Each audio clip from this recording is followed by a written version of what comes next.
Parti d'un problème qu'il a rencontré dans ses études, notre invité d'aujourd'hui a créé une entreprise qui change le quotidien des étudiants. Son projet a le vent en poupe et dans cette vidéo, il nous retrace son parcours et nous explique comment il a fait pour transformer sa frustration en entreprise à succès. Restez jusqu'au bout pour ne rien manquer. C'est parti. Bonjour Duplex. Bonjour. Et merci de nous recevoir dans tes locaux aujourd'hui à Paris. Tout d'abord, pour ceux qui nous regardent, est-ce que tu pourrais déjà te présenter et nous dire qui est-ce que tu es? Oui, je suis Duplex Eric Kamgang, je suis le CEO et le fondateur de Studeli. Studeli qui est le spécialiste de la caution bancaire pour études. D'accord, le spécialiste de la caution bancaire. En d'autres termes, est-ce que tu peux développer que fait Studeli concrètement? Studeli en fait est spécialisé sur la caution bancaire. La caution bancaire, c'est quoi? C'est un document dont les étudiants ont besoin au moment où ils veulent obtenir leur visa depuis leur pays d'origine pour venir étudier en France. Et jusqu'à présent, en fait, il n'y avait que des banques des pays des étudiants, donc les banques locales, qui pouvaient délivrer ce document. Studeli, c'est une alternative qui a été créée depuis la France pour permettre aux étudiants d'avoir ce document passé par des banques, par Studeli qui travaille avec des banques françaises, au lieu de passer par leur banque locale. D'accord. Donc si je comprends bien, quelqu'un vit en Afrique, vit en Asie, vit en Amérique, il veut venir étudier en France. Qu'est-ce qu'il doit faire? C'est-à-dire, il y a des étudiants aujourd'hui, l'année prochaine, ils sont en terminale, l'année prochaine, ils viennent en France, ils sont en master, ils sont en licence, ils veulent venir en France. Dans la procédure, ils doivent demander un visa. Et dans le cadre de la demande de visa, ils doivent prouver qu'ils ont les moyens de vivre en France. C'est bien ça? C'est bien ça. Alors, moi, je suis venu en France il y a un peu plus de 10 ans. Oui. Et contrairement à d'autres personnes, moi, je suis venu avec ce qu'on appelle une prise en charge familiale. C'est-à-dire que ma grande sœur, qui vivait déjà en France à l'époque, m'a pris en charge. Mais de ce que j'ai compris, la majorité des étudiants ne viennent pas comme ça, ils viennent avec un autre canal. Effectivement, pour rentrer un peu plus dans les détails, en fait le consulat de France dans tous les pays en fait exige à l'étudiant de justifier ses ressources, ça c'est la première chose. Ouais. Et pour justifier ses ressources, il dispose de 3 canaux. D'accord. Premier, il peut avoir une bourse, ça représente 1% des étudiants. Ouais, la bourse. Ouais, effectivement. La deuxième chose, en fait, l'étudiant comme vous peut avoir des familles en Europe. Oui. Et donc ce qu'on appelle la prise en charge. D'accord. Mais c'est spécifié, votre grande sœur certainement, je ne sais pas très bien, mais elle gagnait à peu près 615 fois 3 ou fois 4. Oui, donc, elle gagne plutôt bien sa vie, voilà, effectivement. Oui. Il faut que la personne gagne plutôt bien sa vie au-dessus d'à peu près 2500 €. Oui. Et il doit prouver par des documents assez importants au consul, comme quoi les fiches de paye, et qu'elle dispose des moyens pour pouvoir te prendre en charge. Tout à fait, oui. En charge de n'importe quel étudiant. C'est ça. Donc ça représente en moyenne 30% des étudiants dans le monde. D'accord. Et 70% en fait n'ont pas cette chance-là. Oui. Et le seul, le seul point de chute pour eux, c'est de passer par une banque dans leur pays. C'est-à-dire demander à la banque de leur émettre ce qu'on appelle une attestation de virement irrévocable. Ils remettent de l'argent à la banque. Combien? Aujourd'hui, c'est fixé par la loi française, c'est de 615 x 12, donc 7380 € plus exactement. Donc l'étudiant, ou du moins sa famille, va déposer dans une banque, dans le pays, oui. Au Cameroun, en Côte d'Ivoire, au Sénégal, au Gabon, 7380 €. C'est bien ça. Et dans la banque émet une attestation de virement irrévocable, oui. Qui est un document dans lequel la banque s'engage à reverser à l'étudiant une fois son arrivée en France 615 € chaque mois pendant 12 mois. D'accord. S'il a le visa, la banque lui verse en France depuis le pays d'origine 615 € tous les mois. Tous les mois. Pendant 12 mois. Pendant 12 mois. D'accord. C'est le principe en fait, et tous les étudiants passent par là, oui. En général. Et fort de ce document, ils demandent leur visa, ils l'obtiennent et c'est comme ça qu'ils le font. D'accord. Mais le problème qu'on est arrivé, parce qu'il y a un problème, moi il y a 10 ans de cela comme vous, je n'avais pas la chance d'avoir des parents ou de la famille en France pour se porter garant pour moi. Oui. Je suis passé justement par une banque que je ne vais pas citer, oui. Qui elle, justement, j'ai bloqué cet argent-là et il m'a fallu, à ma grande surprise, payer des frais bancaires pour l'opération.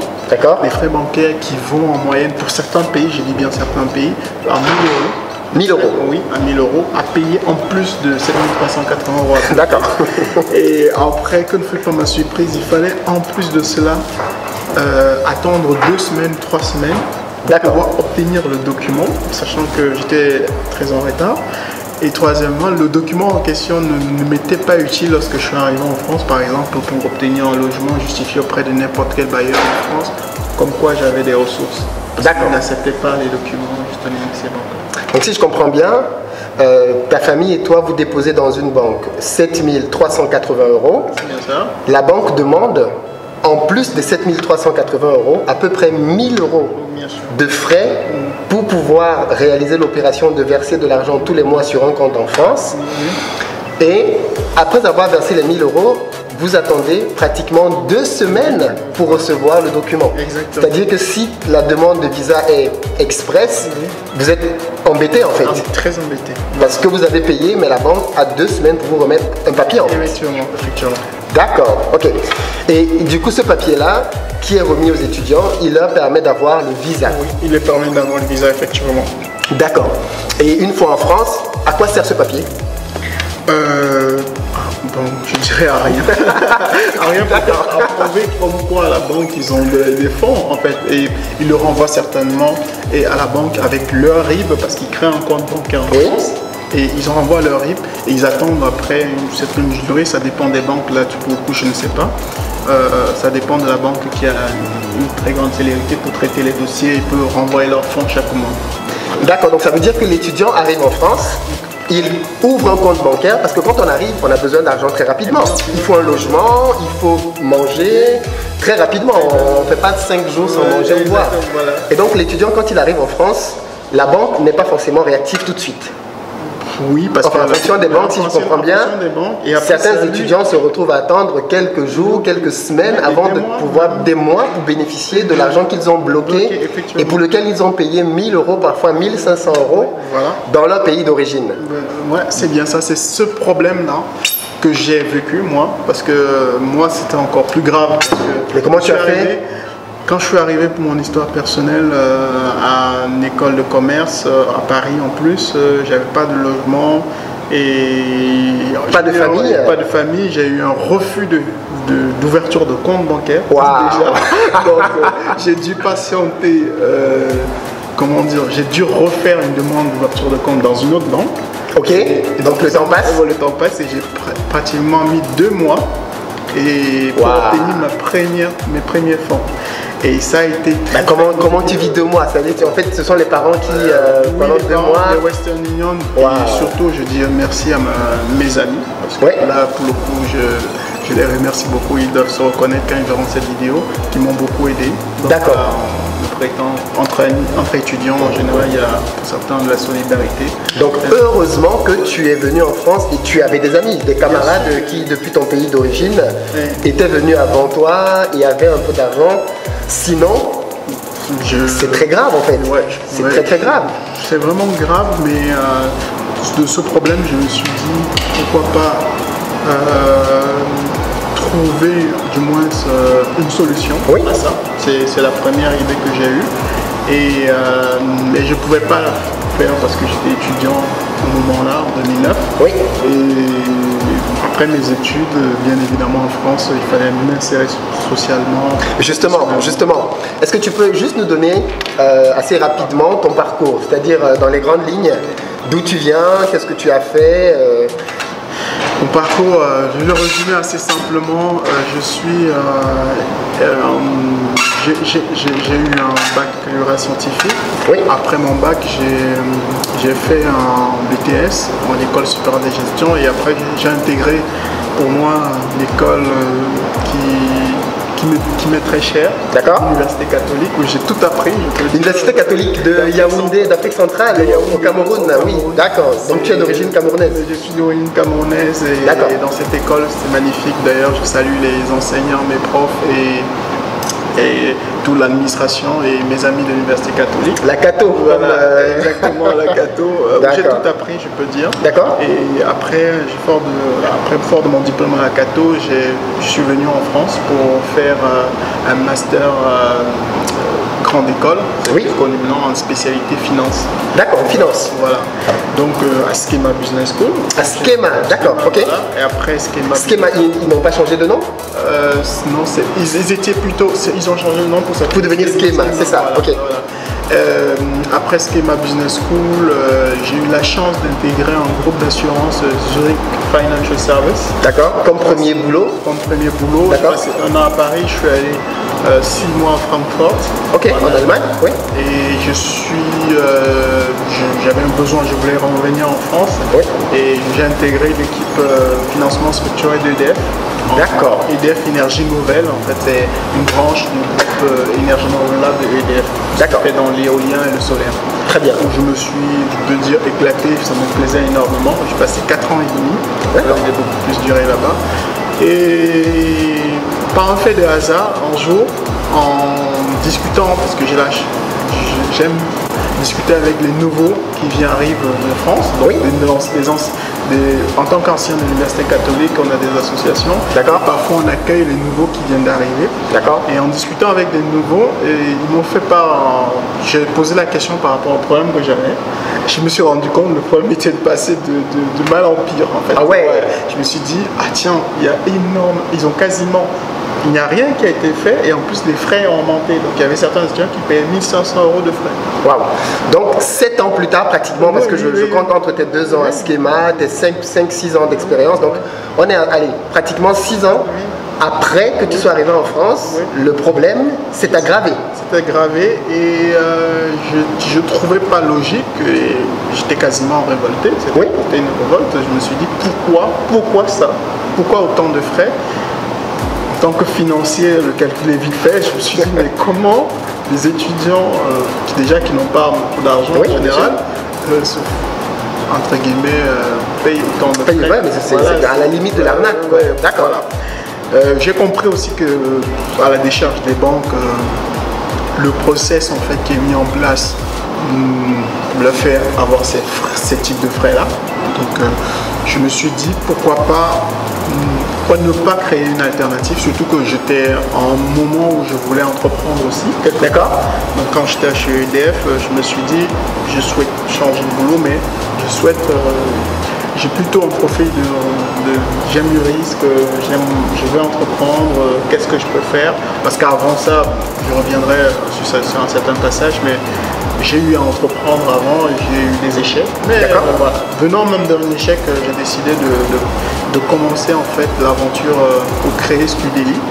Et comme une alternative en fait à ces banques-là et avec comme tout entrepreneur qui n'aime pas travailler seul, parce que j'ai mis autour de moi une équipe avec qui on a commencé à travailler sur la question pendant à peu près 1 à 2 ans. D'accord. Pour savoir comment est-ce qu'on devait faire. Mais ça, c'était en parallèle de ton travail chez EDF? Bien sûr. D'accord, donc ça c'est important. Donc tu as eu un projet entrepreneurial, tu n'as pas démissionné tout de suite, tu as commencé à l'étudier, à l'approfondir, à t'entourer, à bâtir ta petite équipe. Exactement. Et à mûrir le projet pendant à peu près 2 ans. Ou on peut dire 1 an et demi. 1 an et demi. D'accord.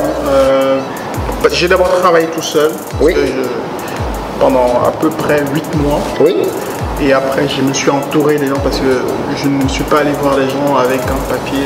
Je suis allé voir des gens. J'avais déjà mûri une réflexion, fait Très bien. Des choses qui étaient concrètes. Et il fallait maintenant qu'ensemble on associe notre intelligence, nos cerveaux pour pouvoir produire quelque chose de meilleur. Et tout à fait. Ce qu'on a fait d'ailleurs. Oui. Mais ce que tu dis est très pertinent parce que ça, justement c'est l'un des thèmes d'une vidéo que j'ai faite dans laquelle j'expliquais, vous pouvez regarder la vidéo, que ça ne sert à pas grand chose d'aller voir, d'aller se présenter pour parler d'une idée. Il faut venir avec quelque chose de concret, c'est-à-dire si notre produit si l'idée qu'on a de business c'est un produit, il faut venir avec un prototype si possible pour présenter le prototype aux potentiels acheteurs de ce produit-là. Et si c'est un service, il faut venir avec des éléments concrets de la solution et pas juste des chiffres sur une feuille. Donc ça prouve ce que tu as fait en fait. Bien sûr, parce que j'avais déjà une idée de ce que je souhaitais faire. Et l'idée de départ, je ne me cache pas qu'elle a tellement changé de ce qu'elle est aujourd'hui. Elle a tellement changé, mais c'est grâce à l'équipe aussi. Donc c'est pour ça que moi, personnellement, moi je peux pas bosser seul. J'ai échoué des boîtes avec des personnes et je continue à travailler avec les autres. Bien sûr. Toujours pour moi. C'est-à-dire ce n'est pas parce qu'avec certaines personnes ça a échoué que tu as décidé de ne plus travailler avec des gens. Exactement. Parce qu'il y a des gens qui font cette erreur, c'est-à-dire ils prennent une personne, ça échoue et ils disent bon mais comme ça échoue avec une personne, je ne travaille plus avec d'autres personnes. Donc Philippe, ça a été un élément hyper capital pour moi, le fait que je voulais travailler avec des gens et quand je les ai associés 8 mois plus tard, ayant mûri le projet, ils ont tout de suite compris. C'était pour moi les premiers acheteurs du projet, entre guillemets. Et on s'est mis ensemble, on a mis notre intelligence et on a produit quelque chose d'intéressant. Et ça a abouti à la création d'une société. Très bien. Sans avoir de produit en ce moment, hein, parce que avant de commencer à avoir des bureaux et tout ça, il fallait créer une société légale, commencer à chercher. Dans mon cas, il y a beaucoup entre guillemets de la R&D, mais c'est du service, mais il y a de la R&D à faire. D'accord. Pour nous, la R&D, c'est beaucoup du partenariat, à trouver, se faire connaître un tout petit peu pour faire du lobbying aussi. D'accord. Et une fois que ça a été fait, je dirais en fin 2016, on a lancé la société en mai 2016. En fin 2016, ça a été le grand lancement de la commercialisation du produit en janvier 2016. Janvier 2017. D'accord. Donc depuis, vous êtes sur le marché en termes de commercialisation depuis janvier 2017. Donc en fait, depuis à peu près un an, un peu plus d'un an. D'accord. Et aujourd'hui, quelle est la solution définitive? Oui, vas-y. Et pourtant, j'ai commencé à travailler le projet en 2014. Donc. Ah oui, effectivement, d'accord, oui. Ok, oui, très important. La fin 2014. Très intéressant. Donc en fait, vous avez pris votre temps, vous ne vous êtes pas précipité? C'est pas un problème de précipitation, c'est un problème d'étude. Certains projets peuvent se lancer très vite, mais le nôtre, il y a beaucoup de composantes. Il y a beaucoup d'études derrière. Il y a aussi des composantes qu'il faut prendre en compte. Et aussi, à un moment, il faut accélérer quand tous les éléments, les pièces du puzzle sont réunies. D'accord. Il faut accélérer. Donc, c'était le cas, c'était notre cas. Et nous, on n'est pas dans un monde, on est dans un monde hyper réglementé. Oui, j'imagine, la finance, oui. Voilà, c'est pas. Obtenir certains agréments nous demande beaucoup de temps aussi. D'accord.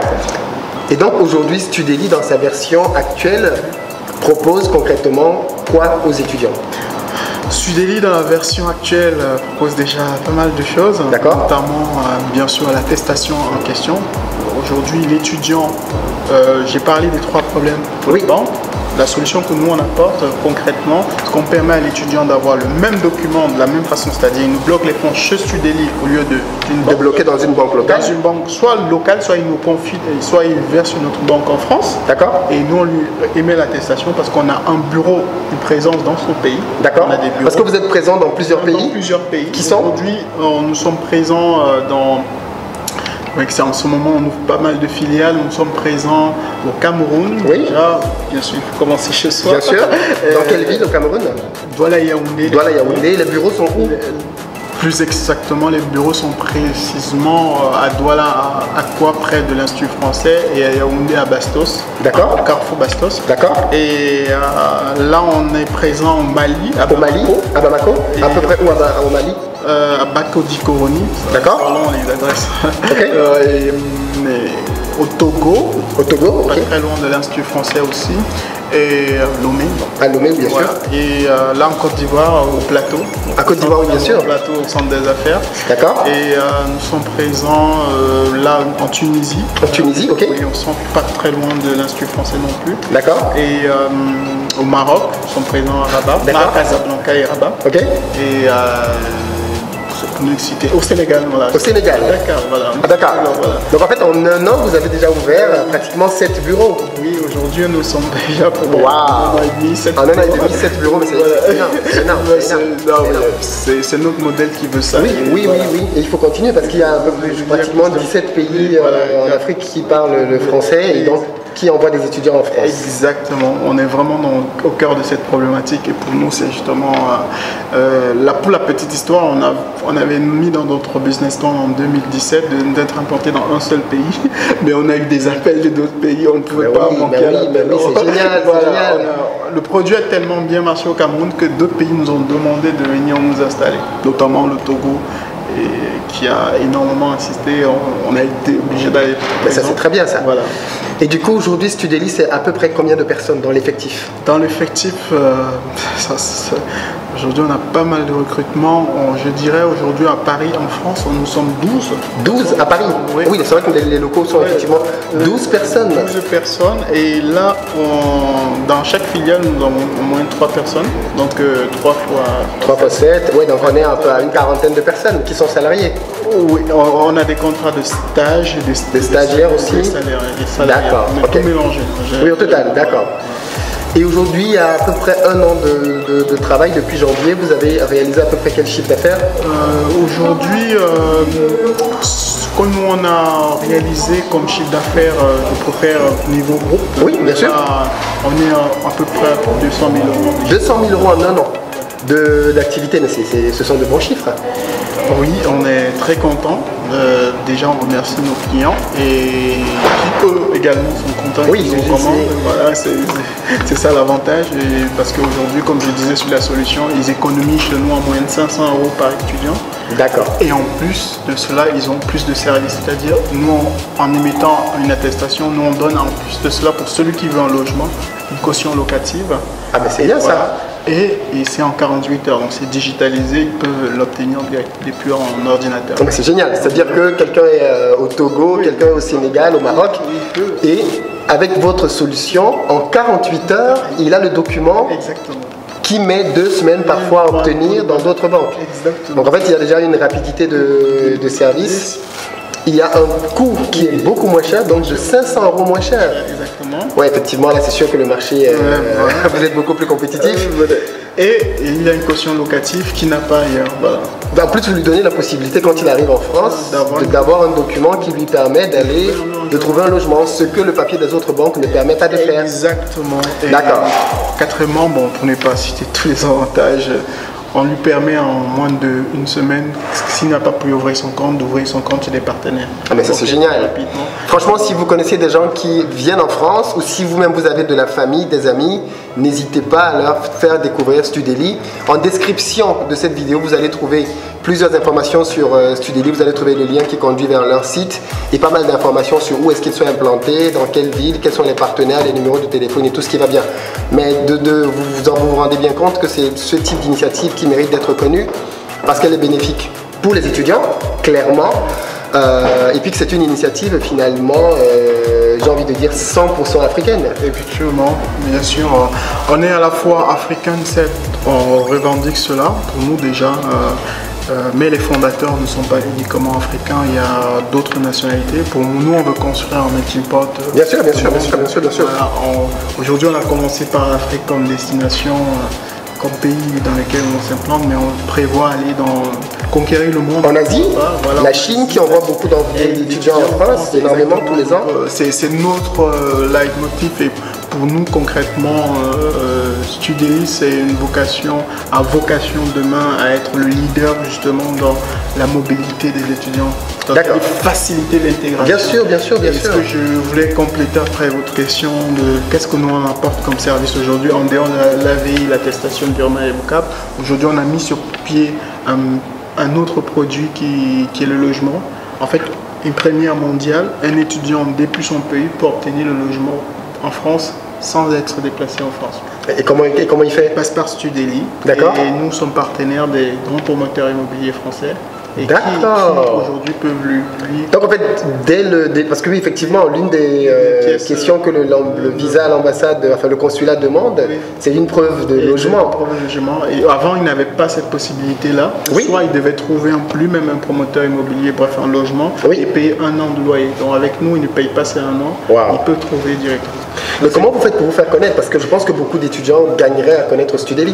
Aujourd'hui, on a cet avantage et que les institutions françaises, je dirais, ont beaucoup apprécié notre initiative. Certains nous ont accompagnés et continuent à nous accompagner. et dont notamment, je dirais, les institutions françaises telles que Campus France, qui, dans certains pays, justement, essayent de mettre en avant. Oui, bon, c'est pas le rôle de l'État, je dis bien, je le clarifie, de mettre en avant une initiative privée, mais ils essayent de dire aux étudiants cette alternative-là. Ça existe. Ça existe. D'accord. Déjà, je dis merci à ces organismes-là, notamment Campus France.